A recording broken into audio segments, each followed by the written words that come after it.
Good afternoon all of you. एक 2 minute join होत आहेत स्टुडंट. एक 2 minute.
Okay, last lecture what we scene.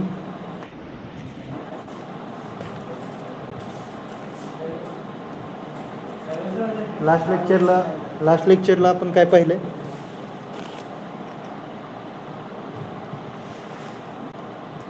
Please tell me, anyone tell me what we are last lecture. Anyone tell मी.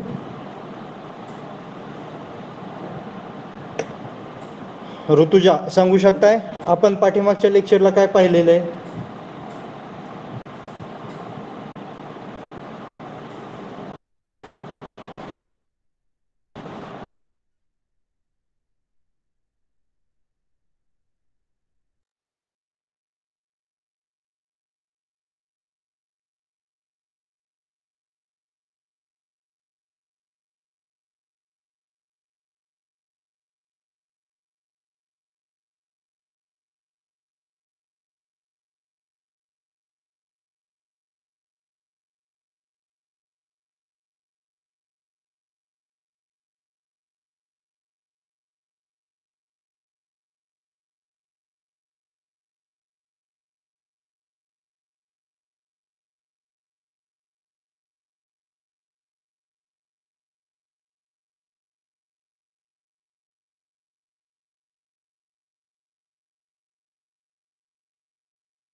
आवाज येतोय?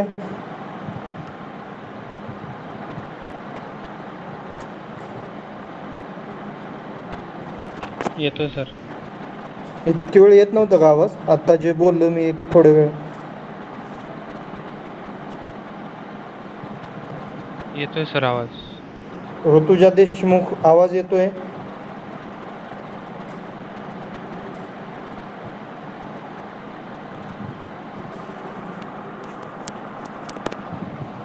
दत्ता माने येतोय आवाज? हा sir येतोय, बोला. वरदराज येतोय?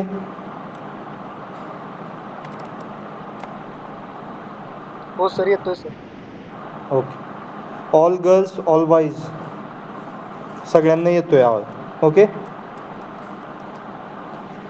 बघा, आपल्याला आता आपण 2 चॅप्टर मे बी कंप्लीट पाहिलेले आहेत, परंतु आता काय झालेलं आहे, गुगल मीट न वापरता आपल्याला झूमवरून लेक्चर्स घ्यायचे आहेत. मे बी तुम्हाला सांगितलं असेल, कोणीतरी घेतलं पण असेल, बरोबर ना?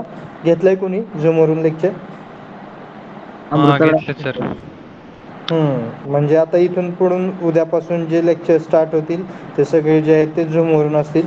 आपल्याला थोडंसं मग पहिले 2 चॅप्टर जे आहेत ते एक शॉर्ट बट स्वीटमध्ये पाहावे लागतील, थोडेसे 1-2 लेक्चरमध्ये, 3 लेक्चरमध्ये, आणि मग नंतर आपल्याला 3ऱ्या चॅप्टरला पुढे जावं लागेल. आपण ॲक्च्युली लास्ट लेक्चरला काय पाहिलं होतं, long all short all method कसं सॉल्व करतो प्रॉब्लेम. त्यामधलं मग UCR मेसनरी असेल, फाउंडेशन असेल, एक्सकॅव्हेशन असेल, PCC असेल, हे आपण पाहण्याचा प्रयत्न केला होता. त्यातला थोडासा पार्ट जो होता आता तो आपण पाहिला होता, बरोबर. आता आपल्याला फर्स्ट अँड सेकंड चॅप्टर पाहायचं आहे. परंतु आता हा फर्स्ट अँड सेकंड चॅप्टर पाहायच्या अगोदर आपण ॲक्च्युली त्याच्यावरच्या टेस्ट घेऊयात. मग नंतर त्याचं काही मुलं नंतर जॉईन झाले असतील किंवा काय, थोडं बहुत त्यांच्या पण लक्षात येईल आणि सर्वांना एकदा त्या गोष्टी रिवाईज होतील, रिपीट होतील. मग 2 लेक्चर 3 लेक्चरमध्ये घेऊयात आणि नंतर मग थर्ड चॅप्टर, मग long all short all method असेल, सेंटर लाईन मेथड असेल, बार बेंडिंग शेड्यूल असेल किंवा काय पुढचा रेट ॲनालिसिस असेल, ते पुढं हळूहळू आपण पुढे जाऊयात. मग त्यामध्ये पहिल्यांदा आपण ॲक्च्युली सिलेबस पाहताना आपण काय पाहिलं होतं, तर सिलेबसमध्ये आपल्याला किती चॅप्टर आहेत, नंतर पुन्हा आपण काय पाहिलं, किती आपल्याला प्रॅक्टिकल्स हे करायचे आहेत, त्या सर्व गोष्टी पाहिलेल्या आहेत. सर्वांनी झूम ॲप जे आहे ते डाउनलोड करा तुमच्या मोबाईलमध्ये. उद्यापासून सर्व लेक्चर जे असतील ते झूमवरती होतील, ना की गुगल मीटवर. ओके, तेवढं एक लक्षात ठेवा. नंतर तुम्हाला फॉर्मच्या रिलेटेड माहिती पण सांगितलेली आहे. एक्झाम फॉर्मचं 4 ते 15 तारीख आणि तुमची फी असेल ती 4 तारखेच्या अगोदर हे करा.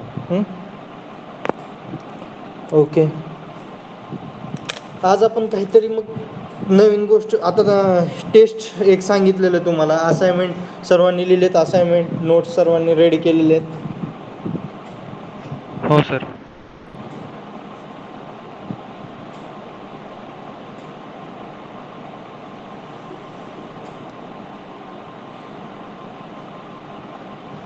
तिघा चौघांनी हो यस असं काहीतरी टाकलंय चॅटबॉक्समध्ये. बाकीच्यांनी नाहीत का लिहिल्या. ऑलरेडीच कमी लोक आज जॉईन झालेले दिसत आहेत. 29 लोक दिसत आहेत. दररोज 50 तरी असतात.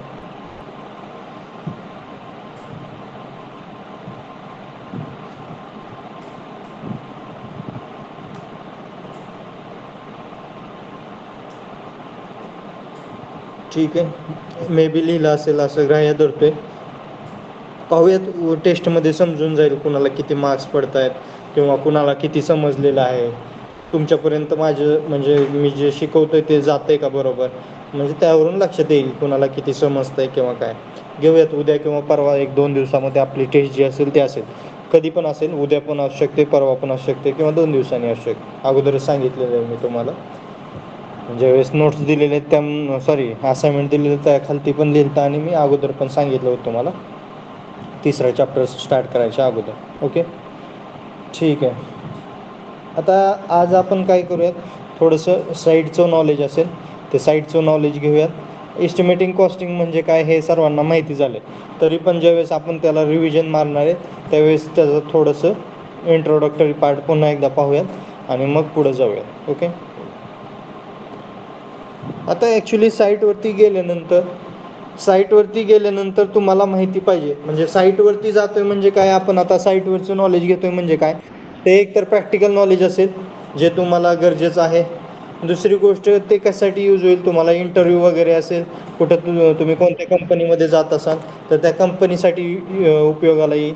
किंवा तुम्हाला ते प्रॅक्टिकल नॉलेज कशासाठी यूज होईल, तर तुमच्या डेली जीवनामध्ये ज्यावेळेस तुम्ही ॲज अ सिव्हिल इंजिनियर म्हणून वावरताय त्यावेळेस तुम्हाला ते प्रॅक्टिकल नॉलेज महत्त्वाला येईल. नंतर पुन्हा तुम्हाला एखाद्या ठिकाणी जर तुम्ही जॉब करताय प्रायव्हेटमध्ये तर तिथं तुम्हाला ते प्रॅक्टिकल नॉलेज जे आहे ते युजफुल होईल. जरी तुम्ही उद्या गव्हर्नमेंटमध्ये सिलेक्ट झाला ऑन थेरॉटिकल नॉलेज बेसिस, पण थेरॉटिकल नॉलेज बेसिसवर कोणच गव्हर्नमेंट पण होऊ शकत नाही. मे बी होऊ शकतो, 90% मे बी होऊ पण शकेल, परंतु तुम्हाला थोडंसं प्रॅक्टिकल नॉलेज हे असणं गरजेचं आहे. का, तर उद्या जर तुम्ही समजूयात WRD डिपार्टमेंटमध्ये गेला, म्हणजे वॉटर रिसोर्स डिपार्टमेंट म्हणजे सध्या तुम्ही इरिगेशन इंजिनिअरिंग हा सब्जेक्ट शिकत असाल किंवा त्यालाच एक दुसरं नाव आहे water resource engineering, WRE, water resource engineering. मग त्यामध्ये मे बी तुम्ही पाहत असाल टाईप्स ऑफ क्रॉप्स इरिगेशन, मग बेस पिरियड, क्रॉप पिरियड और समथिंग ड्युटी, डेल्टा, अशा काहीतरी गोष्टी तुम्ही पाहिल्या असतील. मग ते ड्युटी म्हणजे काय, डेल्टा म्हणजे काय, किंवा क्रॉप पिरियड म्हणजे काय, बेस पिरियड म्हणजे काय, किंवा ह्या अशा गोष्टी असतील, काय असेल समथिंग असं काहीतरी आहे WRE मध्ये आहे क्रॉप इरिगेशन. मग ते कशासाठी आहे, मग ज्यावेळेस तुम्ही WRD डिपार्टमेंटमध्ये जॉईन झालात as a government engineer, as a class 2 post असेल, क्लास 1 असेल, तर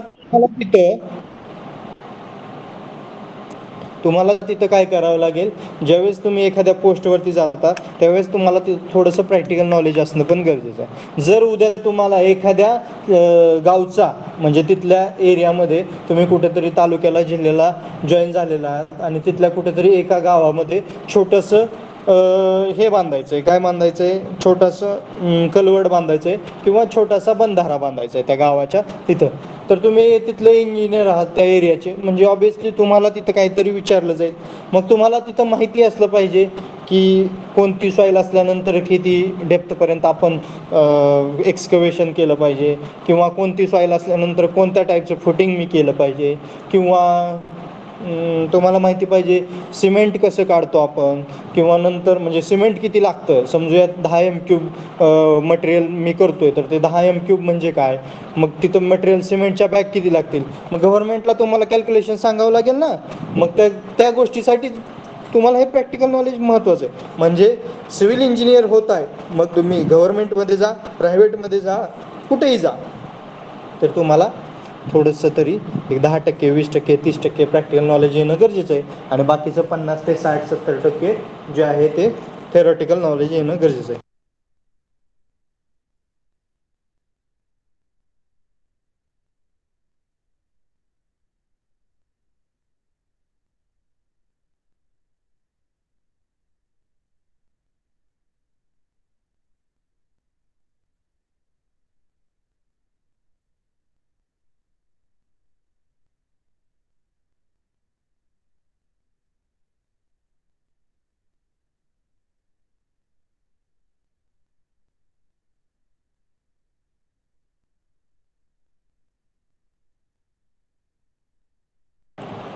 तर तुम्हाला थोडंसं तरी प्रॅक्टिकल नॉलेज हे येणं गरजेचं आहे. आवाज येतोय ना सर्वांना?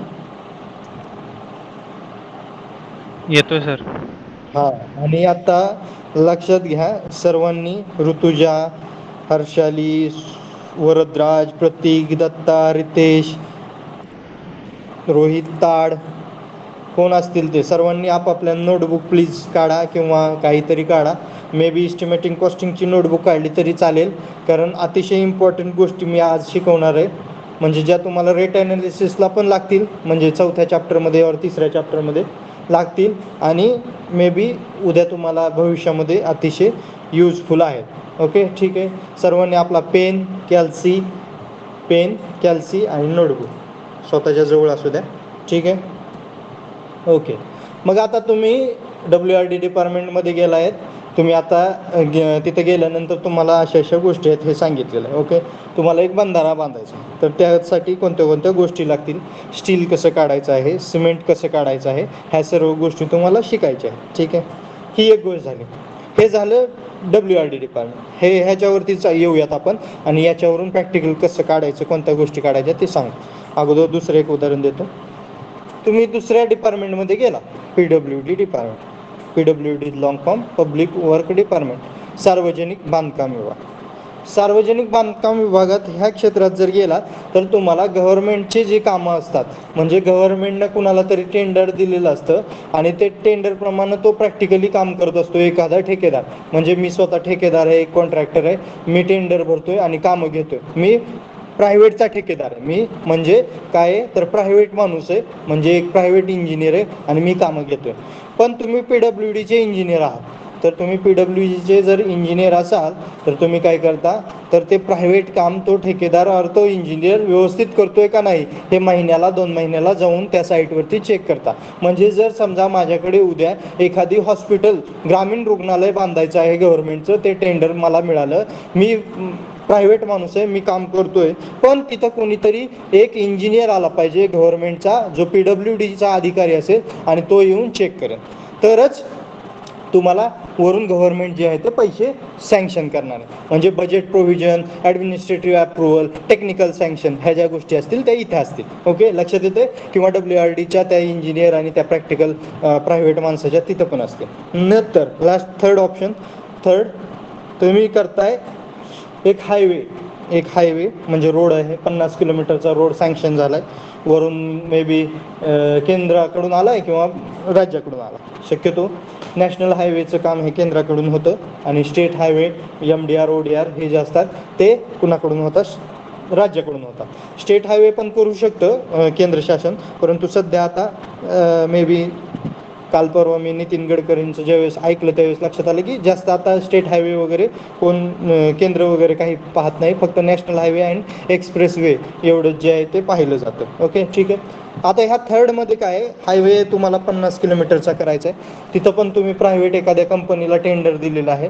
ती प्रायव्हेट कंपनी जी आहे ती टेंडर घेते, करते काम, परंतु ते काम क्वालिटीचं आहे की नाही, त्यांना पैसा बरोबर गव्हर्नमेंटनं त्यावेळी पाठवला पाहिजे, त्यांनी काम पूर्ण केलंय का नाही हे चेक करण्याचं काम कुणाचं आहे, तर गव्हर्नमेंट इंजिनियर म्हणजेच highway authorised engineer by government, मग तो पण PWDचा असू शकतो इंजिनियर. ओके, हे सर्व जे आहेत ते फॅक्ट्स आहेत रिअल.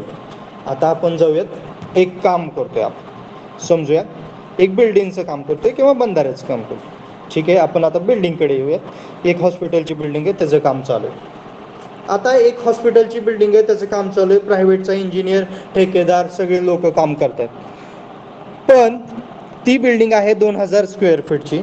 2000 स्क्वेअर फीटमध्ये तुम्हाला काय करायचं आहे, जर ठीक आहे 2000 कमी वाटत असेल, हॉस्पिटल आहे म्हणजे थोडंसं जास्त घेऊयात, ग्रामीण रुग्णालय 3000 स्क्वेअर फीट. ठीक आहे, 3000 स्क्वेअर फीटची बिल्डिंग आहे, G+1 बांधायचं आहे, गव्हर्नमेंटनं सँक्शन केलेलं आहे. G+1 साठी गव्हर्नमेंटनं समजूयात एक 50 लाख रुपये तुम्हाला सँक्शन केलेत 3000 स्क्वेअर फीटसाठी, गव्हर्नमेंटने 50 लाख. परंतु 50 लाख सँक्शन करत असताना गव्हर्नमेंटने काय केलेलं असतं, तर हे 50 लाख जे असतात ते ठेकेदारला दिलेले नसतात. ज्यावेळेस तुम्ही कॉन्ट्रॅक्ट्स अँड अकाउंट म्हणून एक सब्जेक्ट आहे, कुणाचा भाऊ आहे, तर इस्टिमेटिंग कॉस्टिंगचा तो भाऊ आहे, म्हणजे त्याच्याच सारखा सेम आहे. Estimating and costing and contract account म्हणजेच एक सब्जेक्ट असतो ॲक्च्युली, पण ते सेपरेट आपल्याला डिप्लोमाला. ठीक आहे, मग त्यामध्ये तुम्हाला पाहायला मिळेल कॉन्ट्रॅक्ट्स अँड अकाउंटमध्ये किती कसे टेंडर काय किती कॉस्ट भरली जाते. ज्यावेळेस आपण अर्नेस्ट मनी डिपॉझिट मनी करतो त्यांना 5%, 10% कॉन्ट्रॅक्टच्या, मग किती फी भरायची टेंडरसाठी किंवा काय, अशा गोष्टी तुम्हाला पाहायला मिळतील. ठीक आहे, 50 लाख रुपये त्यातलं काम आपल्याला भेटलं. मी प्रायव्हेटचा ठेकेदार आहे किंवा इंजिनियर, काम चालू केलं आपण. ज्यावेळेस आपलं फाउंडेशन आणि प्लिंथ कंप्लीट होईल त्यावेळेस इंजिनियर जो आहे तो पाहायला येईल. ओके, म्हणजेच PWDचा अधिकारी, तो गव्हर्नमेंटचा ऑथराइज्ड इंजिनियर पाहायला येईल. मग तो पहिल्यांदा पाहणार आणि मग ज्यावेळेस तो त्या बिलावरती साईन करेल त्यावेळेस तुम्हाला गव्हर्नमेंट जे आहे ते मग 5 लाख रुपये, 10 लाख रुपये और 15 लाख रुपये, जसं तुमचं जेवढ्या क्वालिटीचं काम झालं असेल त्यानुसार, म्हणजे एक महिना, 2 महिन्यावर 3 महिन्यानंतर तुम्हाला तेवढे पैसे मिळतील. नंतर तुम्ही कॉलम उभे कराल, लिंटेल ठोकाल आणि नंतर स्लॅब कराल, त्यावेळेस तुम्हाला 2 नंबरचं इन्स्टॉलमेंट भेटेल. त्यावेळेस पण एक गव्हर्नमेंटचा इंजिनियर येईल, सगळं चेकिंग करेल स्लॅब वगैरे व्यवस्थित आहे का, आणि मग नंतर स्लॅब झाल्यानंतर आफ्टर 10-15 डेज नंतर तुम्हाला एक 10-15 लाख रुपये जे आहेत ते मिळते. म्हणजे 50% रक्कम तुम्हाला आत्तापर्यंत मिळाली. 50% रक्कम म्हणजे 50 लाखामधले 25 लाख मिळाले. मग G+1 आहे, वरची पण बिल्डिंग बांधली, मग नंतर तुम्हाला आणखीन 10-15 लाख रुपये मिळाले. एक 35 ते 40 लाख रुपये तुम्हाला पूर्ण टोटल काम झाल्यानंतर मिळतील. आणि ज्यावेळेस पूर्ण काम झाल्यानंतर मग आफ्टर 6 महिन्यानंतर जे राहिलेले 10 लाख रुपये असतील ते गव्हर्नमेंट जे आहे ते तुम्हाला देऊन टाकेल. पण यामध्ये पण असतो टाईम लिमिट और टाईम पिरियड, म्हणजे एक टाईम पिरियड ठरवलेला असतो. 3000 स्क्वेअर फीटची बिल्डिंग आहे, G+1 आहे, 6 महिने और 1 वर्ष और 2 वर्ष टाईम पिरियड दिलेला असतो गव्हर्नमेंटनं, त्यामध्येच कंप्लीट करायची. जर त्याचमध्ये कंप्लीट केली नाही बिल्डिंग तर तुम्हाला ड्यू बसू शकतो किंवा तुमचं पेमेंट जे आहे ते लांबवू शकतं, वेळेवर तुम्हाला पेमेंट जे आहे ते मिळणार नाही किंवा तुमच्या हातून काम पण जाण्याचे चान्सेस असतात. ठीक आहे, आता आपण जर त्या बिल्डिंगचं स्लॅब करत असेल तर स्लॅब करत असताना आपल्याला एक तर मिक्सर पाहिजे, नसेल तर आपल्याकडे ट्रान्झिट मिक्सर पाहिलेले आहेत तुम्ही, सेकंड इयरला मे बी शिकला असाल बिल्डिंग कन्स्ट्रक्शनमध्ये. बोला.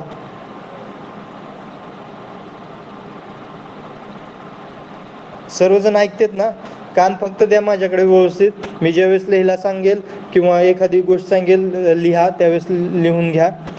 फक्त लक्ष द्या, झोपू नका, दुपारचा पिरियड आहे, नाहीतरी बोर होत आहे असं समजू नका. अतिशय इम्पॉर्टंट गोष्टी शेअर करतोय तुम्हाला. येतोय ना आवाज सर्वांना? दत्ता हो सर येतोय. बोला, कुणाला बोलायचंय? ठीक आहे. एक स्लॅब करायचा आहे आपल्याला. आता तो स्लॅब करत असताना एक तर तुमच्याकडे काय पाहिजे, एक तर तुमच्याकडे तुमचा स्वतःचा मिक्सर पाहिजे. म्हणजे काय? आता ट्रान्झिट मिक्सर म्हणजे काय ते सांगा पहिल्यांदा. ट्रान्झिट मिक्सर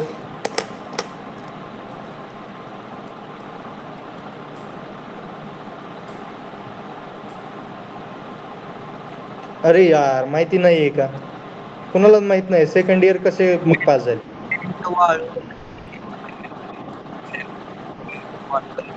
आवाज येत नाही रे दत्ता तुझा. मॅसेज मी टाकतो सर. टाका, चला चॅट बॉक्स मध्ये टाका.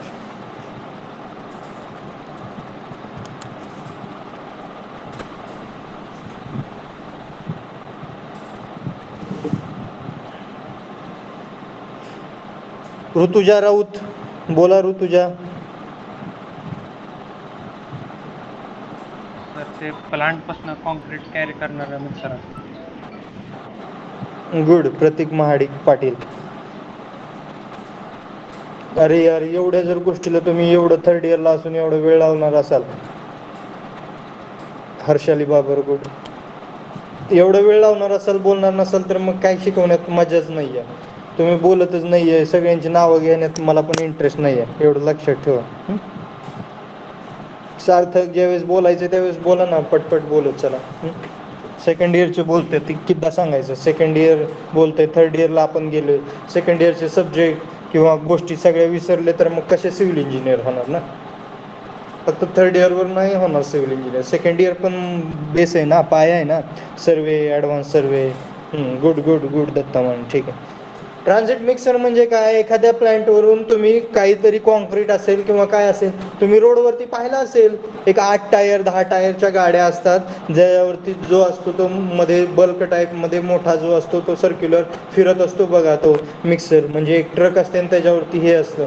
मग तो का फिरत असतो? तर तुमच्या कॉन्क्रीटला सेट होऊ देत नाही. म्हणजे आतमध्ये जे असतं कॉन्क्रीट त्याला सेट होऊ देत नाही, म्हणून तो बॉईल जो आहे तो फिरत असतो पूर्णपणे. ती घाणी जी आहे ती फिरत असते. म्हणजे तुमचं सिमेंट जे आहे ते काय होते, ते सेट होत नाही आहे. सेटिंग टाईम तुम्हाला माहिती आहे, मिनिमम अँड मॅक्झिमम 30 मिनिट आणि काय समथिंग 10 आवर्स. म्हणजे 10 आवर्सला पूर्णपणे हे झालेलं असतं. ओके. मग त्यामुळं आपण तो ट्रान्झिट मिक्सर कशासाठी आणू शकतो, तर तुमच्या स्लॅबसाठी वगैरे आणू शकतो. कोण सांगू शकेल, न सर्च करता किंवा न हे करता, एक ट्रान्झिट मिक्सर किती M³ कॉन्क्रीट हे करू शकतो? 2 साईज असतात. कोण सांगू शकेल? लगेच पडदेश सांगायचे, बोलायचे. एका ट्रान्झिट मिक्सरमध्ये किती M³ कॉन्क्रीट बसतं? साईज काय असते? किती M³ असतं? शिकला नाहीत का यार बिल्डिंग कन्स्ट्रक्शन नावाचा सब्जेक्ट?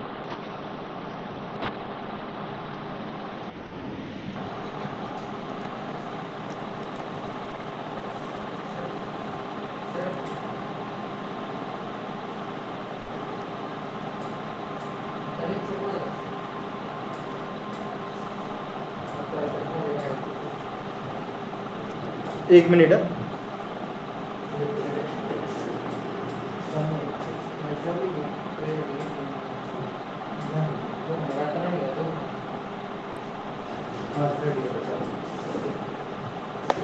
हा बोला, एवढा वेळ नाही लागत. दत्ता माने 7 M³ बोलायचंय, मी सांगितलं होतं बोलायचंय पडदिशी, सर्च नाही करायचं. एक तर 6 M³ नाहीतर एक तर 9 M³. मग 6 to 9 मध्ये दोन टाईपचे मिक्सर्स असतात. एक 6 M³ चा असतो आणि एक दुसरा जो असतो तो 9 M³ चा असतो. लिहून घेत चला जर जी गोष्ट इम्पॉर्टंट वाटते ती. 9 M³ चा हायेस्ट M³, त्यामध्ये तेवढंच म्हणजे तेवढ्या हायेस्टच कॉन्क्रीट जे आहे ते बसू शकतं. मग आपण M20 असेल, M25 असेल, त्या प्लांटवरून आपण ते मिक्सर घेऊन येतो. ठीक आहे. आता आपल्याला काय करायचंय, 6 M³, 7, 8, 9. ओके. परंतु 6 आणि 9चा असतो. मग त्यामध्ये पुन्हा 9च्या ह्याच्यामध्ये 7 पण बसवू शकता, 6 पण, 5 पण, 4 पण, 3 पण, 2 पण बसवू. परंतु फक्त 2 साईजेस असतात, एक 6 M³ आणि एक 9 M³. ठीक आहे. तुम्हाला रोडवरती वगैरे पाहायला मिळाला असेल, पाहिला पण असेल, परंतु कुणाला नाव येत नाही, कुणाला काय येत नाही. ठीक आहे. ओके. मला सांगा, मी एक 3-4 दिवसापूर्वी किंवा एक पाठीमागं एक आठवडा 2 आठवड्यापूर्वी मे बी सांगितलं असेल, 1 M³ मध्ये किती ब्रिक्स बसतात? कोण सांगू शकेल? 1 M³ कन्स्ट्रक्शन करतोय मी, तर त्यामध्ये नंबर ऑफ ब्रिक्स किती येतात? हर्षाली?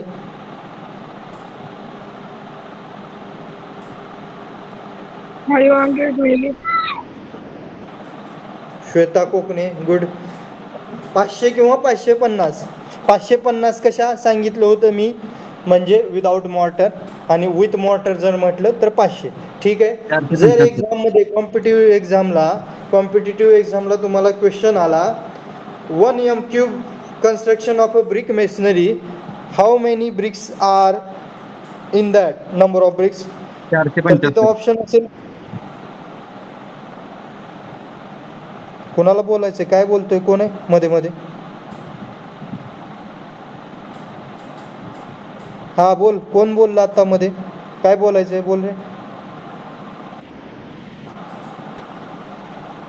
बोल ना, कोण आहे आता बोललेला? काय बोलायचंय? बोल पडदिशी.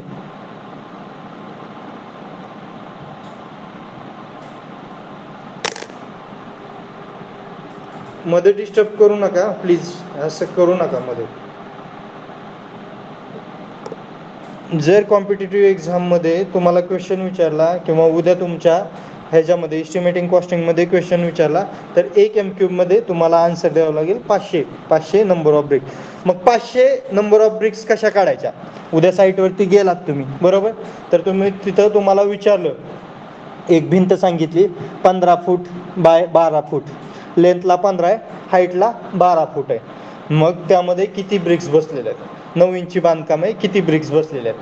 बांधकाम किती इंची आहे, किंवा कोणती वीट वापरले, कोणत्या साईजचे, that's most important, because size of a brick is too much important. Size of ब्रिकवरतीच आपण जे आहे ते कॅल्क्युलेशन करू शकतो.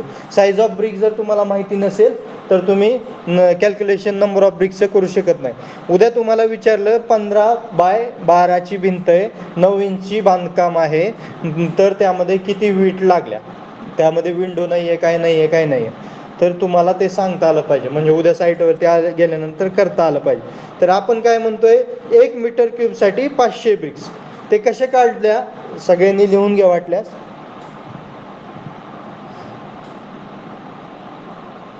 आपले ब्रिकची साईज जी आहे, आपल्याकडे ब्रिकची जी साईज आहे ना, ब्रिकची साईज किती आहे? 19 बाय 9 बाय 9, बरोबर? 19 बाय 9 बाय 9 सेंटीमीटर. आणि जर आपण त्यामध्ये मॉर्टर फिल केलं, तर मॉर्टर किती असतं म्हणून सांगितलं? 10 mmचं असतं, म्हणजेच 1 सेंटीमीटरचं मॉर्टर असतं. म्हणजे ब्रिकची साईज मॉर्टरसहित किती झाली? 20 बाय 10 बाय 10 सेंटीमीटर. सर्वांच्या लक्षात येते? लिहिताय सर्व?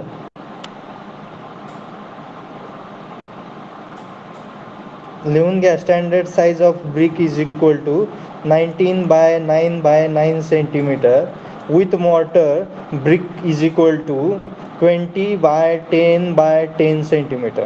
ओके, सर्वांचं मे बी इथपर्यंत झालेलं असेल. देअरफॉर जर मला आता ह्या ब्रिकला मीटरमध्ये कन्वर्ट करायचं असेल, तर size of 1 brick is equal to, लिहून घ्या, size of 1 brick is equal to, size of 1 brick is equal to 0.2 into 0.1 into 0.1 metre. म्हणजे सगळे जे आहेत ते मीटरमध्ये आले. 0.2 गुणिले 0.1 गुणिले 0.1. हे झालं साईज ऑफ ब्रिक. म्हणजे एका साईजची ब्रिक ह्या साईजची आहे, एक ब्रिक जी आहे ती ह्या साईजची आहे, हे तुमच्या लक्षात आलं. आता आपल्याला 1 m³चं काम काढायचं. मग करा, 1 m³ divided by size of brick 0.2 into 0.1 into 0.1.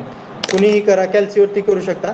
1 metre cube divided by 0.2 into 0.1 into 0.1.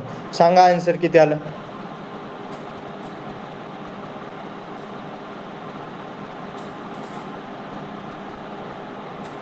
Sumit Raut सांगा आन्सर. नवीन संतानी सांगा आन्सर. किती आला आन्सर. 0.002. नवीन संतानी किती आलंय आन्सर.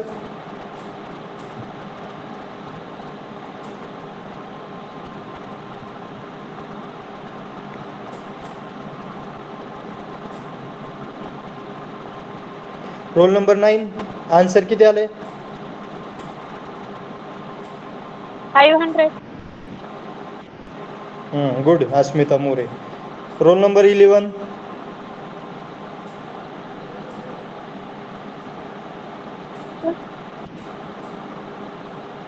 किती आला आन्सर. स्नेहल. 500. सुमित राऊत उत्तर काय आलंय तुझं बाळा.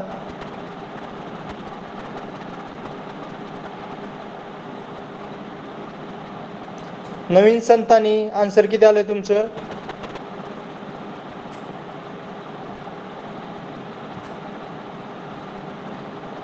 सुमित राऊत बोलताय किती आलंय. 0.002 कुठून आलं. 1 divided by 1 metre cube divided by 0.2 into 0.1 into 0.1. Answer 500 येईल. म्हणजेच सर्वांचा आन्सर सर्वांना समजला असेल. नंबर ऑफ ब्रिक्स कशा काढतो आपण. तर number of bricks is equal to how much metre cube you are done work divided by 1 size of brick. बघा मग 15 फूट बाय 12 फूट आहे. 15 गुणुले 12 180 स्क्वेअर फीट येत असेल. 180 स्क्वेअर फीट म्हणजे किती झालं. किती एम क्यूब झालं. कोण सांगू शकेल. 180 स्क्वेअर फीट म्हणजे किती एम क्यूब.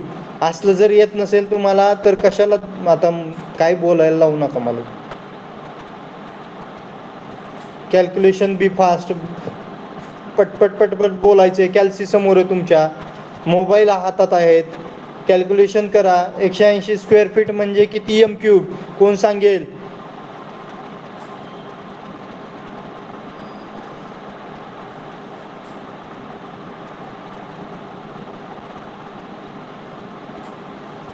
तुम्ही काय करा. एक ॲप्लिकेशन घ्या तुमच्या मोबाईलमध्ये. युनिट कन्व्हर्टर म्हणून आहे. युनिट कन्व्हर्टर एक ॲप आहे. App unit converter. ते ॲप तुम्ही नंतर डाउनलोड करा. आणि त्या युनिट कन्व्हर्टरमध्ये तुम्हाला सेंटीमीटरचं मीटर करून मिळेल. मीटर क्यूबचं काही समथिंग मीटर स्क्वेअर करून मिळेल. स्क्वेअर फीटचं तुम्हाला काही जे पाहिजे ते मिळेल. ओके.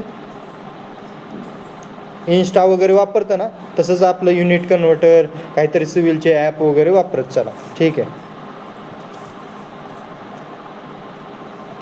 सर्वांच्या लक्षात आले कसं काढलं आपण. Number of bricks 1 metre cube divided by 1 size of a brick. Okay. सर्वांनी लिहून घेतलं असेल असं मी ग्राह्य धरतो. ज्यांना लिहायचंय त्यांनी लिहू शकताय.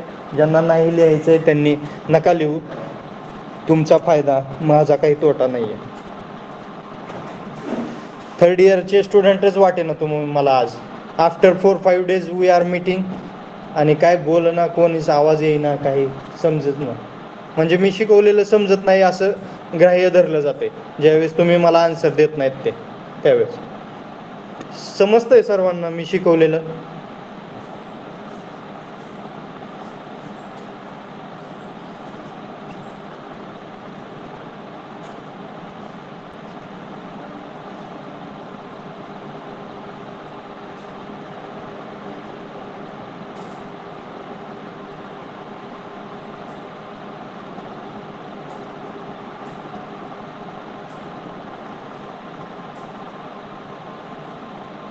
ठीक आहे.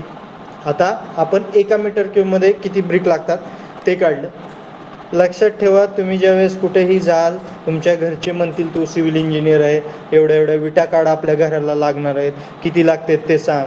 त्यावेळेस तुम्हाला स्वतःचं घर बांधण्यासाठी, स्वतःच्या आईवडिलांनी एवढं तुम्हाला शिकवण्यासाठी पैसे खर्च करतायत, तुम्हाला पाठवलंय सिव्हिल डिप्लोमासाठी, पैसे भरलेत त्यांनी, आता तुम्ही थर्ड इयरला आहात, तर निदान तुम्हाला स्वतःच्या घराचं तरी कॅल्क्युलेशन करण्यासाठी तेवढं तरी नॉलेज आलं पाहिजे. याच्यासाठी तरी थोडंसं शिका.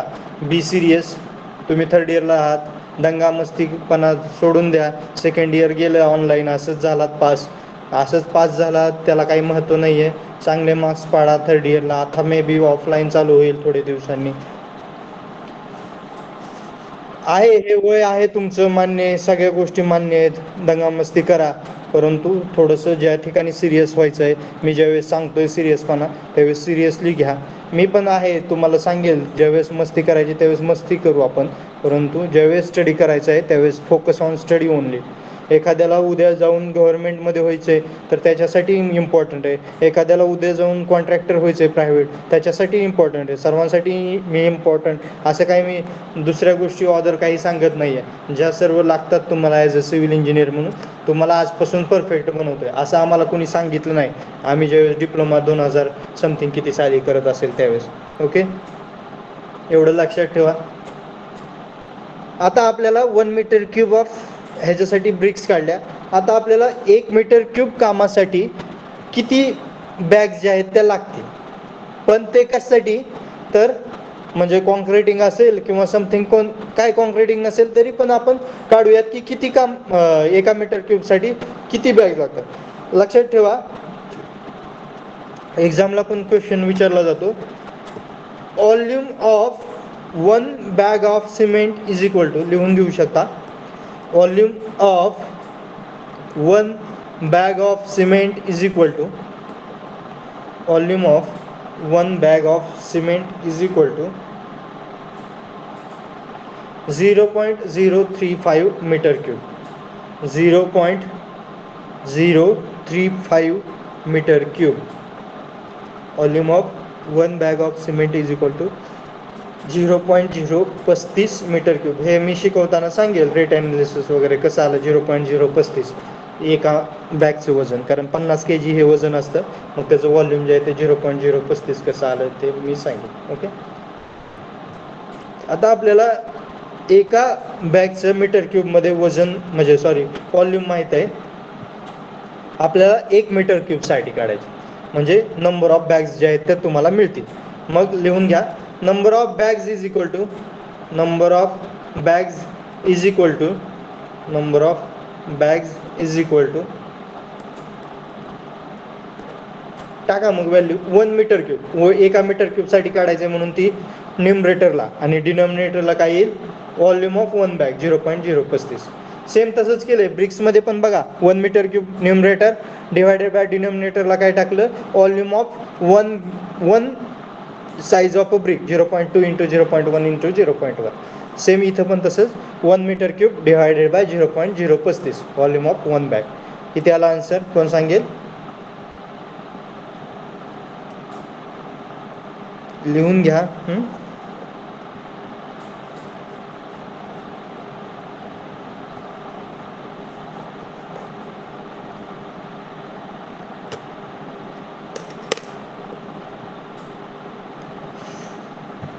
28.57 श्वेता ऋतुजा. Okay, good.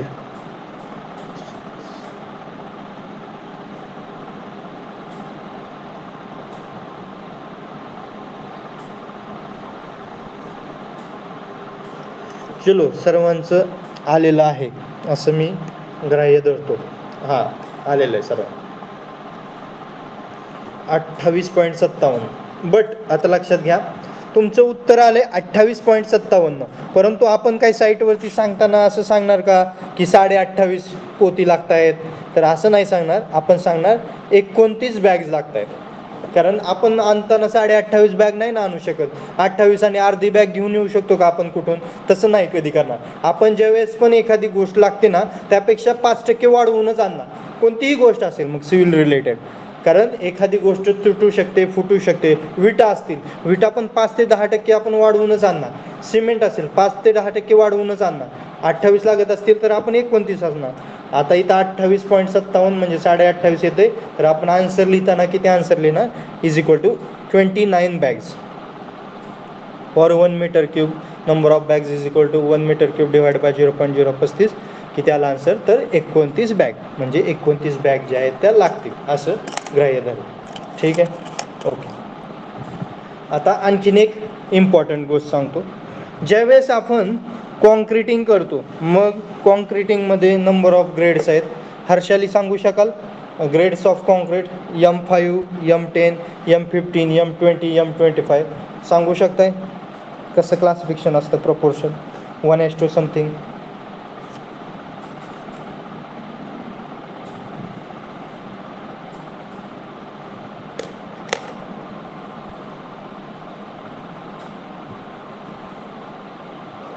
वरदराज कदम सांगू शकतो? प्रतीक महाडिक सांगू शकताय?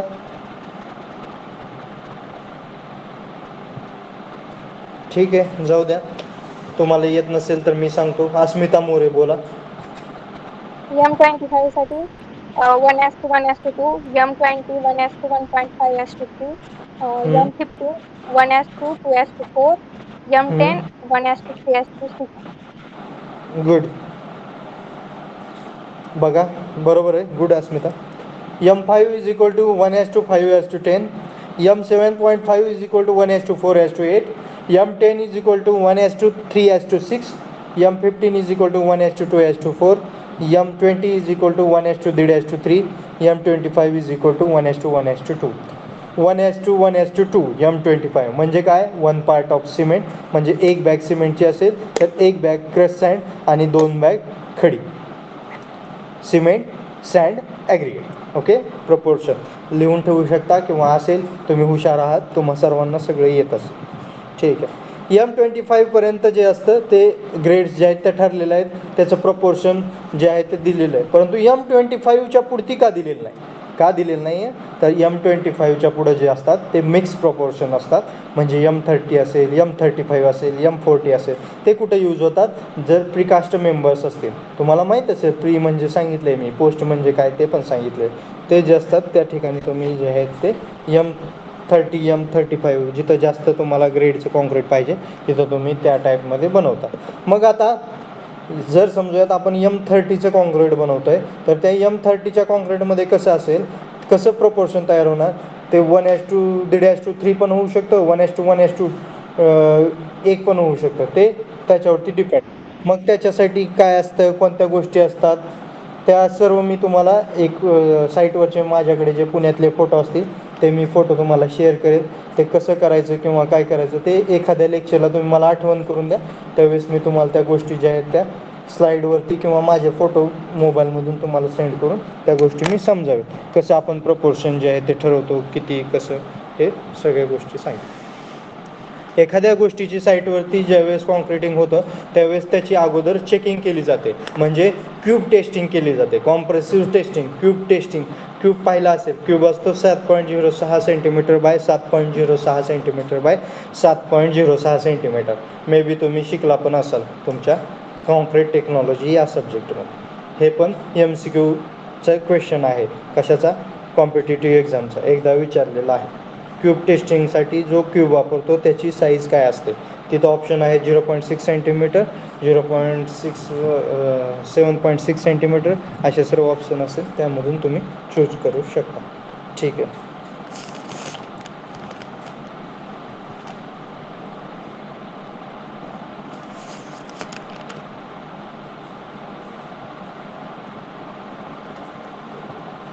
आता तुम्ही साईटवरती गेल्यानंतर तुम्हाला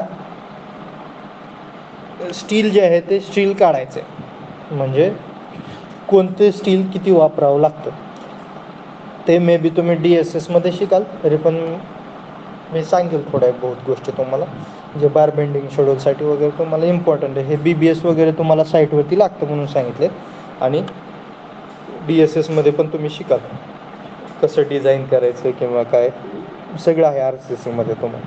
आता सध्या मे बी कोणता चॅप्टर आहे फर्स्ट तुम्हाला DSSमध्ये, इंट्रोडक्शन सोडू ना, दुसरा चॅप्टर बोला, टेन्शन मेंबर, कॉम्प्रेशन मेंबर का बोल्ट, काय आहे, कोणता चॅप्टर आहे?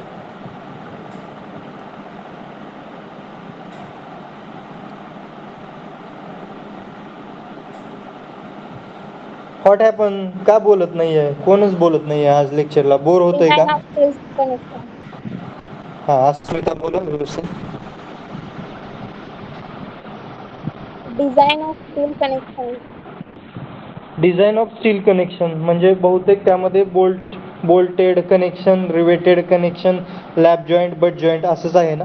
हेच आहे का दुसरं आहे काय? तेच आहे. ओके. मग त्यामध्ये तुम्ही नंबर ऑफ बोल्ट्स वगैरे वगैरे काढता. Pitch edge distance is equal to 1.5 into diameter of bolt, pitch is equal to 2.5 into diameter of hole, असं काहीतरी समथिंग.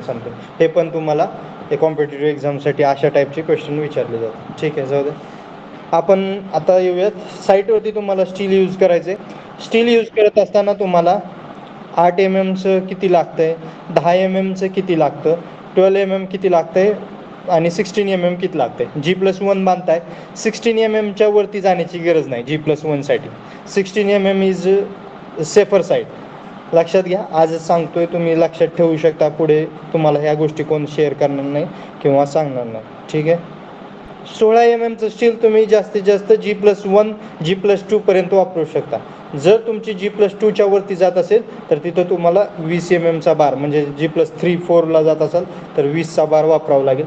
16 mm पर्यंत तुम्ही G+2 3 पर्यंत जाऊ शकता. ओके, 3 पर्यंत तुम्ही 16 mm वरती रेस्ट करू शकता, बांधू शकता. तुम्ही पाहिलं असेल तुमच्या गावामध्ये वगैरे, कुठं कोण शहरामध्ये राहत असेल, मे बी कोण सिटीमधला असेल, पुण्यातला असेल, कोण पंढरपूरमधला असेल, कोण खेड्यातला असेल. ओके, ज्याच्या ठिकाणी पाहिलं असेल, एखादी पाण्याची टाकी वगैरे असते, इलिव्हेटेड रिझर्वायर टँक, तर ती बघा तुम्ही 12 mm 6 बार वापरलेले असतात.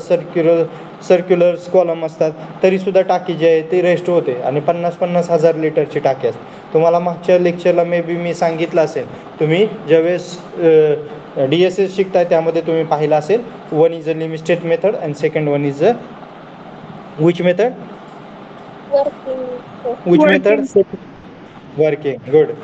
Working stress method. And elevated service reservoirs are designed by working stress method, and another all constructions are designed by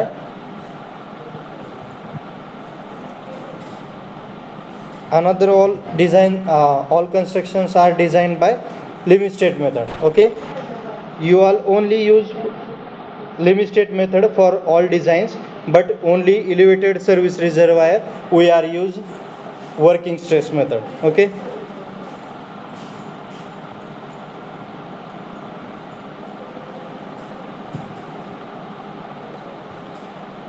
then तुम्ही कसं डिसाईड करता 16 mm चा बार आहे, 12 mm चा बार आहे, 10 mm चा आहे, 8 mm चा आहे किंवा काय असेल, ते कसं डिसाईड करतो आपण? तर 8 mm चे जे बार्स असतात, ते 8 mm चे बार एक तर तुम्हाला स्लॅबचं डिस्ट्रीब्युशन स्टीलसाठी लागतात, किंवा एक तर तुमच्या छज्जा, लिंटेल, माळा ह्यासाठी लागतात, किंवा तुमच्या फक्त जे कॉलमच्या रिंग्स असतात ना त्यासाठी लागतात. ओके, G+1 असेल तर G+1 मध्ये तुम्ही मेन स्टील आणि डिस्ट्रीब्युशन स्टील दोन्ही स्लॅबसाठी, म्हणजे ग्राउंड फ्लोअरचा स्लॅब असेल आणि फर्स्ट फ्लोअरचा स्लॅब असेल, तर ग्राउंड फ्लोअरच्या स्लॅबसाठी तुम्ही 10 mm 8 mm वापरू शकता, आणि वरच्या पण स्लॅबसाठी तुम्ही 10 mm 8 mm वापरू शकता. परंतु जर तुम्हाला G+3 G+4 बांधायचं असेल तर तुम्हाला खालचे जे स्लॅब असतील, 1-2 स्लॅब असतील, त्यामध्ये तुम्हाला 12 mm मेन स्टील वापरावं लागेल, 10 mm डिस्ट्रीब्युशन स्टील वापरावं लागेल, आणि जो सर्वात लास्टचा शेवटचा स्लॅब असेल त्यामध्ये तुम्हाला 10 mm आणि 8 mm मेन स्टील आणि डिस्ट्रीब्युशन स्टील वापरावं. कधीही डिस्ट्रीब्युशन स्टील जे असतं ते लॉंगर डायरेक्शनला असतं, आणि ते कधीही डिस्ट्रीब्युशन स्टील स्मॉलर असतं, आणि मेन स्टील कधीही मोठं असतं, ते कधीही शॉर्टर डायरेक्शनला असतं, असं मी सांगितलेलं आहे. ते पण लक्षात ठेवा. पुढे गेल्यानंतर RCC मध्ये तुम्हाला ते शिकायला भेटेल आणि ते तुम्ही काढू शकाल. तुम्हाला सांगितले 1 वे स्लॅब म्हणजे काय, 2 वे स्लॅब म्हणजे काय. LY/LX ratio is less than 2, that is 2 way slab, and greater than 2, that is 1 way slab. LY/LX. Okay, that's most important part, because on site you have to decide which one is a 1 way slab and which one is a 2 way slab, and on that basis you have to design that type of a slab. Okay, आणि ज्यावेळेस तुम्ही as a engineer म्हणून जाल तर तुम्हाला ड्रॉइंगमध्ये दिसतं तिथं bars असतात, मग त्या बारमध्ये शेड्यूलमध्ये दाखवलेलं असतं 1 वे स्लॅब 2 वे स्लॅब, मग त्यामध्ये नंबर ऑफ बीम्स असतात किंवा काय असतात, त्या सर्व गोष्टी असतात. आता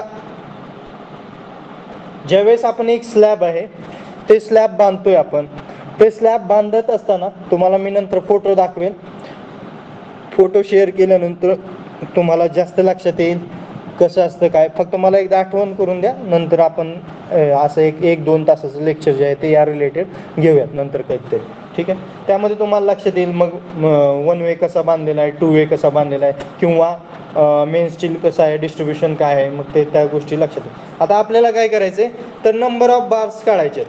नंबर ऑफ बार्स काढायचे म्हणजे जर समजूयात माझा स्लॅब जो आहे तो एक छोटासा स्लॅब पकडूयात 5 मीटर बाय 4 मीटर, ओके ठीक आहे. 5 मीटर बाय 4 मीटर एक आहे स्लॅब छोटासा, longer direction 5, shorter direction 4 metre. 5 metre by 4 metre म्हणजेच 5 त्रिक 15 फूट बाय 4 त्रिक 12, 15 bye 12 foot, okay. 15 foot by 12 फूट असा हा माझा स्लॅब आहे. ह्या स्लॅबवरती मला स्टील जे आहे ते अंथरायचं आहे. मग स्टील मला एक 10 mm सांगितलेलं आहे मेन स्टील, आणि डिस्ट्रीब्युशन सांगितलेलं आहे 8 mm. मला आता कोण सांगू शकेल यामध्ये किती मला बार्स लागतील? सर्वांपुढं नोटबुक असतील, सर्वांकडे कॅल्सी असेल, सर्वांकडे पेन असेल. नोटबुकवरती छोटासा रेक्टँग्युलर एक एरिया काढू शकता 5 बाय 4चा, म्हणजे 5 मीटर बाय 4 मीटर म्हणजे 15 फूट बाय 12 फूट. आणि त्याच्यामध्ये शॉर्टर डायरेक्शनला डिस्ट्रीब्युशन स्टील टाका, सॉरी मेन स्टील टाका शॉर्टर डायरेक्शनला, आणि लॉंगर डायरेक्शनला डिस्ट्रीब्युशन स्टील टाका. आणि मला कोण सांगू शकेल 10 mm चे किती बार येतात आणि 8 mm चे किती बार येतात?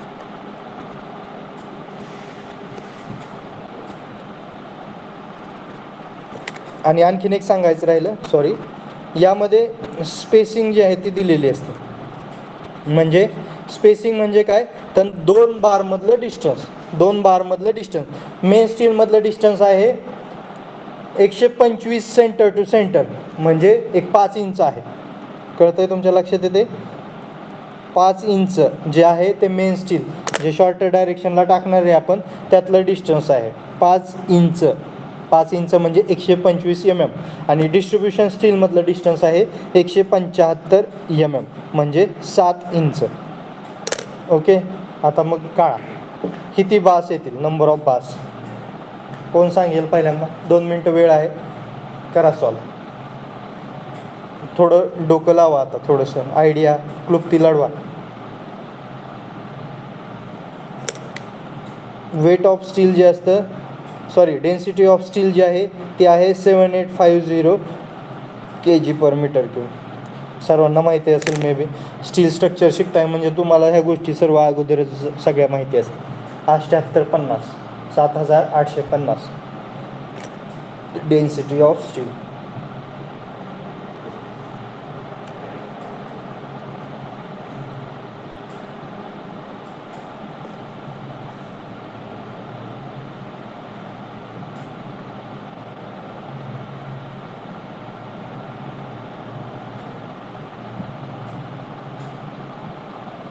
आन्सर दिलं तर लेक्चर कंटिन्यू होईल, नाही दिलं तर लेक्चर थांबेल. मला आन्सर काहीतरी चुकीचं तरी द्या. नंबर ऑफ जणांचं जे आन्सर असेल ते आन्सर बरोबर असेल चॅट बॉक्समध्ये टाकू शकता. सर 10 mm चे एवढे बार, 8 mm चे एवढे बार, एवढंच टाकायचे. 8 mm डॅश करायचा, नंबर ऑफ बार म्हणजे काय लिहायची गरज नाही, डायरेक्ट आकडा टाकू शकता. 10 mm dash number of bar direct टाकू शकता आकडा. सर्वांचं आन्सर, ज्यांचं आन्सर जास्त येईल ते आन्सर बरोबर असेल. पाहूयात काय डोकं चाललंय की नाही. 125 center to center shorter direction main स्टीलमधलं डिस्टन्स आहे, आणि 175 mm सेंटर टू सेंटर कशातलं डिस्टन्स आहे तर distribution steel longer direction. So easy, खूप फोड करून सांगितलेलं आहे, असं कोण फोड करून एवढं सांगणार नाही आहे तुम्हाला.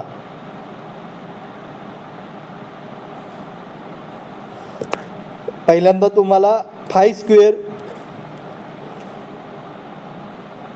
जर वेट काढायचं असेल वेट ऑफ 80 mm स्टील जर काढायचं असेल म्हणजे नंबर ऑफ बार समजूयात मला नाही माहिती आहे किती आले तुमचे 10 बार्स आले असतील पण 10 बार्स किती लेंथचे आलेले आहेत 12 फूटचे आलेले आहेत ॲक्च्युली आपला एक बार किती असतो 40 फुटाचा असतो 40 फूट म्हणजे बारीक बार 2 36 म्हणजे 3 बार तर असेच एकाच बारमध्ये मिसळले जाते अगोदर तुमचं सॉल्व करा मी सांगतो सगळं चॅट बॉक्समध्ये कुणाच तर आन्सर येऊ द्या प्लीज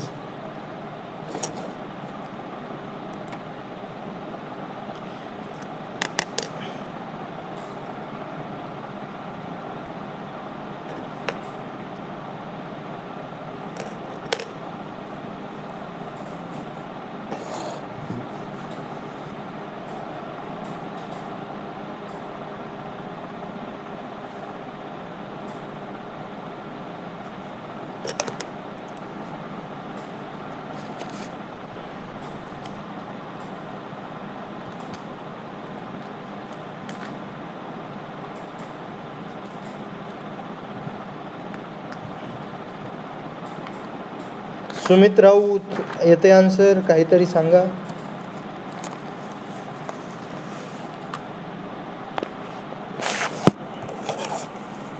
स्नेहल थोरात आले काही आन्सर चॅट बॉक्समध्ये टाकू शकता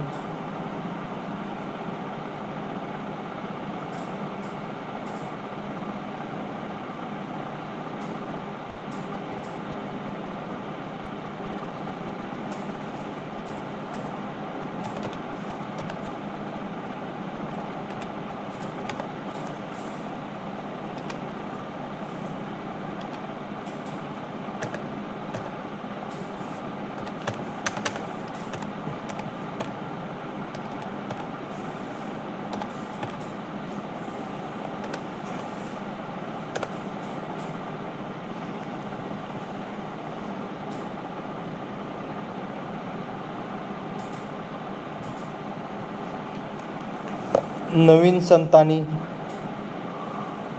8 mm 39 bars 10 mm 22 bars Harshali अस्मिता प्रतीक ऋतुजा सुमित राऊत स्नेहल थोरात 62 63 64 65 66 बोला केतकी हर्षवर्धन प्रणम सिंग नवीन उत्तर दिलंय बाकीचे बोला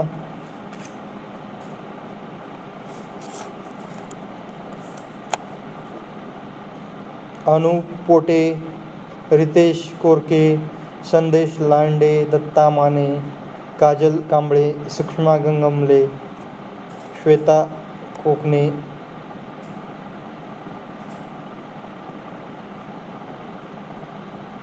कृष्णा माने सार्थक तुळशीदास लोंढे किरण जाधव आदित्य असबे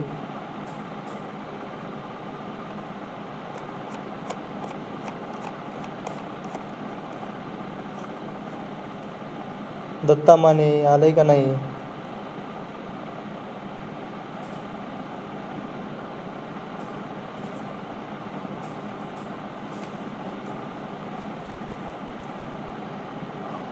हर्षाली आले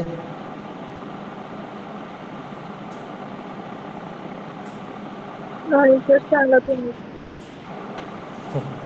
ओके अस्मिता नाही सर नवीन संतांनी थोडंसं बोला आवाज येतोय नवीन हा सर हा नवीन संतांनी तुम्ही कसं आन्सर काढलं प्लीज एक्सप्लेन मी पहिलं मीटरला इंचेस मध्ये केलं कन्वर्ट आणि ओके. इंचेस मध्ये उत्तर आलेलं ते बारच्या ओके. डायमीटरने डिवाइड बारच्या डायमीटरला डिवाइड केला ओके बघा सर्वांनी आपल्याकडे 5 मीटर बाय 4 मीटर दिलेलं आहे 5 मीटर म्हणजेच मी सांगितलं 5 त्रिक 15 फूट झालं समथिंग 15पेक्षा पण जास्त होत असेल, 15 पॉईंट समथिंग होत असेल. आणि समजूयात 4 मीटर 4 त्रिकम 12 12 फूट. ठीक आहे. 12 फूट म्हणजे किती इंच हर्षाली? 12 फूट म्हणजे किती इंच? 144 इंच. किती? 144. 144. कशाने गुणलं तर 12ने गुणलं. का तर 1 foot is equal to 12 inch. 1 foot is equal to 12 inch म्हणजे 12 गुणुले 12 करा, म्हणजे जे असेल ते आन्सर तुमचं कशामध्ये येईल तर इंचमध्ये येईल. इकडे पण सेम तसंच 15 गुणुले 12 हाऊ मच? 180 येईल. 180 इंच आलं. ओके. म्हणजे आता आपला स्लॅब काय किती बाय किती? 144 इंच बाय 180 इंच असा आहे. ठीक आहे. आता जिकडे 144 इंच आहे ना तिकडे आपण टाकणार आहे 10 mm चा रॉड. लक्षात येते सर्वांच्या? जिकडं कमी विड्थ आहे तिकडे आपण टाकणार आहे 10 mm चा रॉड. टाका मग सर्वांनी. 10 mm कुठं टाकलंय आपण समजूयात. कोणत्या डायरेक्शनला तर 144 इंच ज्या डायरेक्शनला आहे त्या विड्थला आपण लॉंगिट्यूड पॅरलल 144 इंचला पॅरलल काय टाकले? 10 mm चे बार टाकले. ओके. ठीक आहे. नंतर जिकडे 180 इंच आहे तिकडे आपण टाकणार आहे 8 mm चे बार. हॅलो 8 हा बोल दत्ता. सर, तुम्ही जरा स्क्रीन प्रेझेंट करून सांगा की ते असं कसं काय समजना. आता असं काही समजणार नाहीये. ठीक आहे, नेक्स्ट टाइम सांगेल. आता मी स्वतः आता माझी मी आता घेतलाय पेन पुस्तक तुमच्यासाठी. तुम्ही काय सांगेना म्हणून मी कॅमेरा स्वतः चालू आता करा सर. कॅमेरा चालू करा.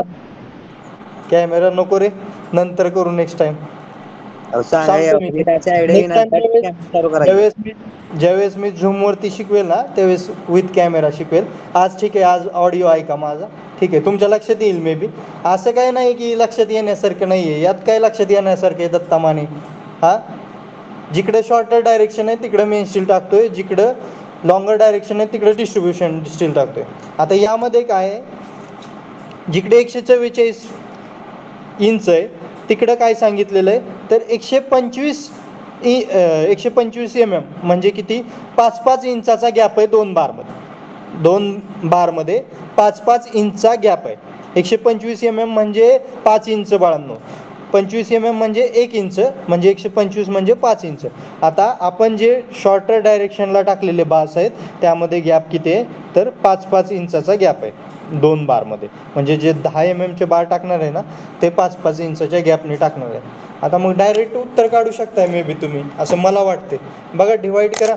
144 divide by 5 how much answer? कोण सांगेल? दत्ता सांग रे. 28.8. किती? 28.8. हां, 28.8 म्हणजेच 29 बार. कशाचे आले? 29 बार आले तुमचे 10 mm चे. नवीन बरोबर आहे.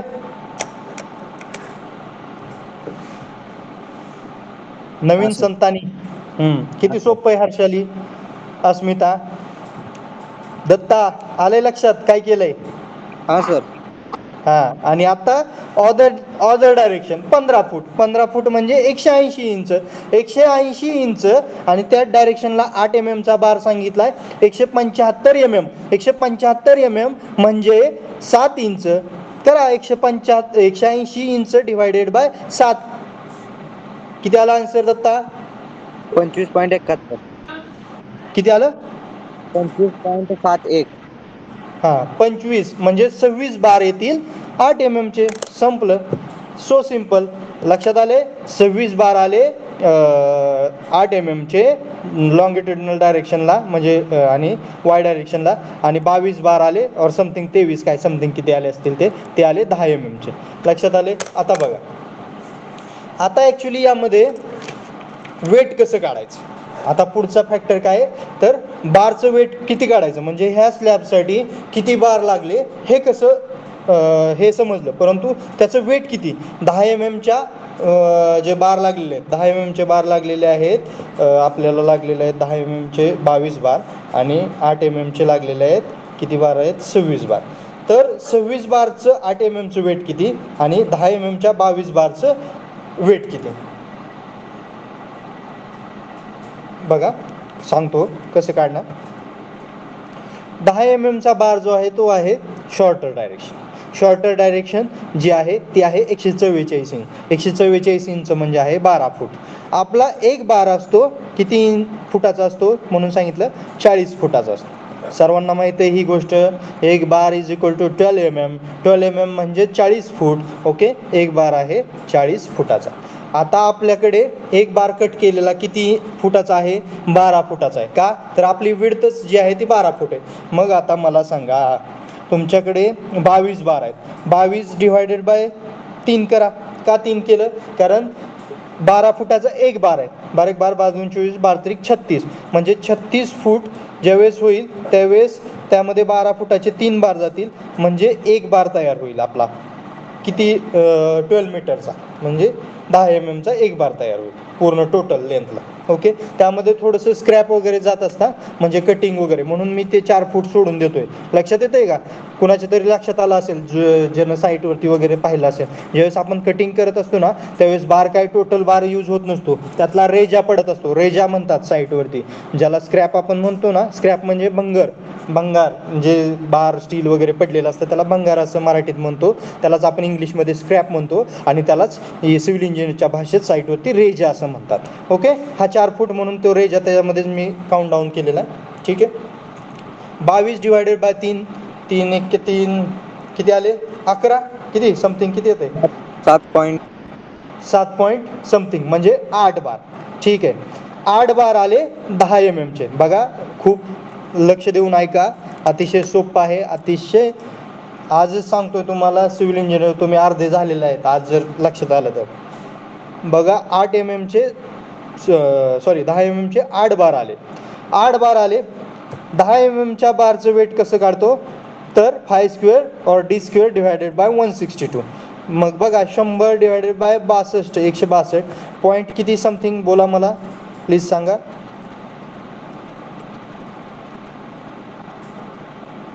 चला फास्ट बोला प्लीज.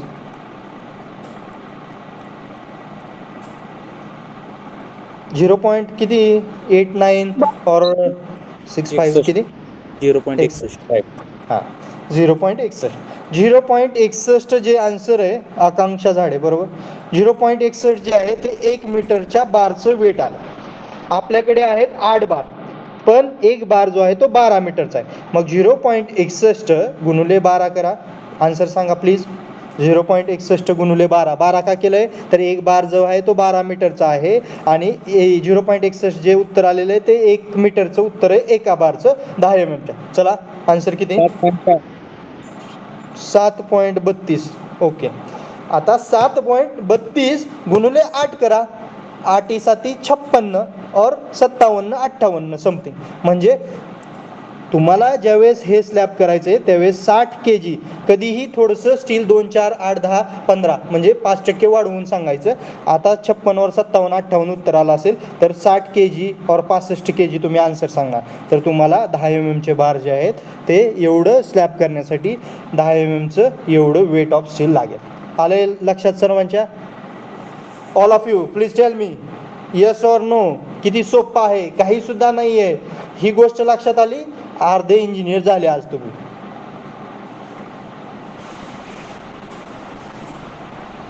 हे कोण तुम्हाला शिकवणार नाही, मी शिकवतोय. सहज आपलं आहे. ठीक आहे, आपल्याला बाकीच्या सगळ्या गोष्टी लक्षात आल्या पाहिजे म्हणून मी आपलं तुम्हाला सांगतो. कोण सांगत नाही प्रॅक्टिकली. तुम्हाला थेरॉटिकली सब्जेक्ट शिकवतील सर्वजण, तुम्ही पण मार्क्स घ्याल आणि निघून जाल. पण हे तुम्हाला साईटवरती गेल्यानंतर तुम्हाला ज्यावेळेस तुम्ही जाता त्यावेळेस तुम्हाला कंपनीमध्ये लक्षात येईल किती प्रॉब्लेम्स फेस करावे लागतात. ओके, आलोय हर्षाली, आकांक्षा, सागर कुंभार, दत्ता माने, किरण जाधव, प्रतीक महाडिक, अस्मिता मोरे, नवीन संतानी. Okay good. आता हे झालं 10 mm. आता आपल्याला काढायचंय 8 mm.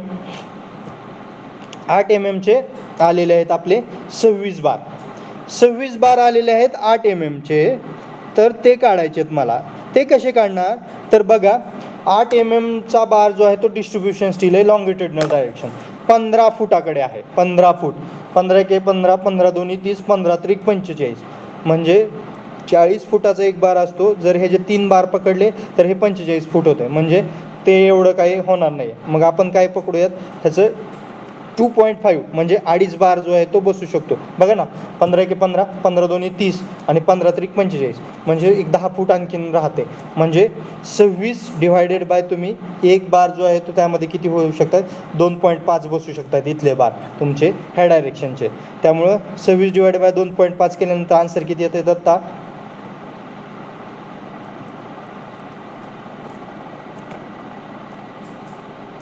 10.4. 10.4 म्हणजे माझ्याकडे बार आले समजूयात, सॉरी हां 11. 10.4 म्हणजे 11 मी पकडतो. 11 बार आले कोणते, टोटल फुल बार 8 mm. ओके, मग मला सांगा 5² डिवाइड बाय 162 8 mm चा आपल्याला वेट काढायचे एका मीटरसाठी. 8² डिवाइड बाय 162 हाऊ मच, 0.49 किती, 39. 39 सॉरी. ओके 0.39. हां गुड. ओके, एका मीटरचं वेट आलं एका बारचं 8 mm च्या 0.39. आता मग करा 0.39 इंटू 12 का, तर एक बार जो असतो तो 12 मीटरचा असतो. एका मीटरचं जर 0.39 असेल तर 12 मीटर एका बारचं वेट किती झालं सांगा? 4.68. 4.68. ह्या गोष्टी पाठ करा, माझ्या पण होत्या परंतु आता मी थोडंसं विसरलेलो आहे. मी पण करेल, तुम्ही पण करा. 4.68 kg आलं. मग आता हे 4.68 kg एका बारचं 8 mm च्या 12 मीटर और 40 फुटाचं आलं. तर आपल्याकडे आहेत असे 11 बार. 4.68 इंटू 11 करा, आन्सर येईल 51.48. 51.48. किती किती दत्ता? 51.48. 51.48. तर म्हणा 55 kg स्टील जे आहे ते एवढं स्लॅबसाठी लागेल. डिस्ट्रीब्युशन झालं 8 mm चं 55 kg, 10 mm चं 60 kg झालं. दोन्ही काढलं. हुशार आहेत तुम्ही सर्वजण. काय आहे, कुणाला काही प्रॉब्लेम यामध्ये? सो इझी आहे, प्रॉब्लेम नाही ना? ओके, झाले तुम्ही आज इंजिनियर. येते तुम्हाला सर्वांना सगळ्या गोष्टी जमतात. ठीक आहे, प्रॉब्लेम नाही आहे.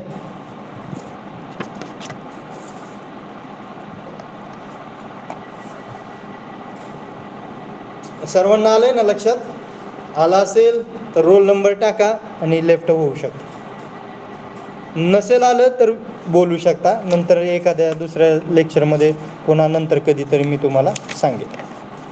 परंतु मला वाटतं मी व्यवस्थित सांगतोय, तुम्हाला तुमच्यापर्यंत पोहोचेल असं शिकवतोय.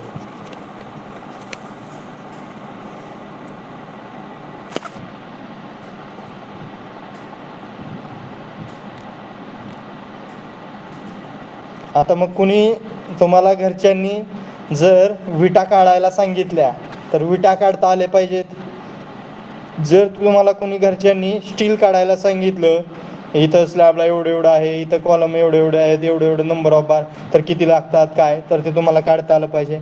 आणखीन एकदा, आणखीन ह्यापेक्षा आणखीन बेटर मी सांगेल. आणखीन एक नवीन ट्रिक आहे माझ्याकडे, म्हणजे माझ्याकडे थंब रूल आहेत. मी साईटवरती काम केलेलं आहे पुण्यामध्ये.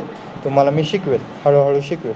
सगळंच काही पहिल्याच इंट्रोडक्शनमध्ये सगळं शिकवावं असं काही नाही आहे. ठीक आहे, ओके, चलो बाय. काय असेल तर विचारा, नसेल तर